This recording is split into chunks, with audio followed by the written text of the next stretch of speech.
Bonjour à tous, c'est Jérémy et bienvenue pour cette nouvelle vidéo. N'oublie pas de t'inscrire à ma chaîne YouTube afin de suivre les prochaines vidéos. On va voir 6 choses à savoir avant d'acheter un box, un garage ou une place de parking. La première chose, c'est son emplacement. En centre-ville ou près d'une gare, l'emplacement sera beaucoup mieux qu'en race campagne, tout simplement parce que les gens vont avoir beaucoup plus de mal à s'y garer. Donc privilégiez absolument le centre-ville ou près d'une gare et vous trouverez des locataires facilement. La deuxième chose, c'est la copropriété. C'est s'assurer que les charges ne soient pas trop élevées. Par exemple, en Île-de-France, la moyenne c'est une dizaine d'euros par mois. La troisième chose, il faut s'assurer que le box ou le garage, il n'y ait pas eu des modifications internes sans l'autorisation de la copropriété. Si par exemple à l'origine c'était des places de parking à l'intérieur et que l'ancien propriétaire a fait un mur et a posé une porte, il faut vraiment s'assurer que la copropriété ont été d'accord avec cette modification. Sinon vous pouvez avoir des surprises comme ça a été mon cas. La quatrième chose, c'est de savoir si vous allez choisir un garage, un box, une place de parking en extérieur.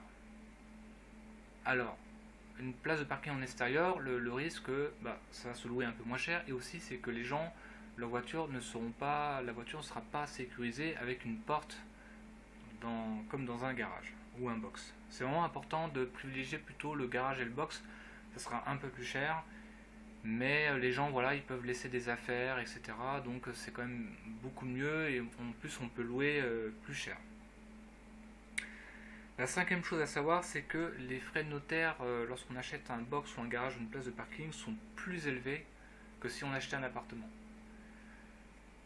Sauf si on achète un lot de box et de garage, un lot complet à 100 000 euros. Donc là, dans ce cas-là, vous allez payer des frais notaires comme si c'était un appartement. À titre d'exemple, un box à 12 000 euros, vous allez payer 2200 euros de frais de notaire. Un box à 7 000 euros, vous allez payer 1700 euros frais de notaire. Donc c'est pas négligeable. Sachez qu'il y a beaucoup de frais de notaire. La sixième chose à savoir, c'est la valeur locative de votre box, garage ou place de parking. Donc c'est important de faire des comparaisons sur le Bon Coin pour savoir à combien vous allez le louer.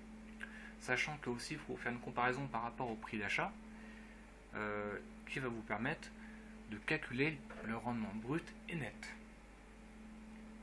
Donc c'est déterminant de connaître le prix d'achat et la valeur locative, ainsi que les charges. Voilà, j'espère que cette vidéo vous a plu. N'hésitez pas à mettre des commentaires, me dire si vous avez acheté un box ou un garage. On se retrouve pour une prochaine vidéo. À très bientôt.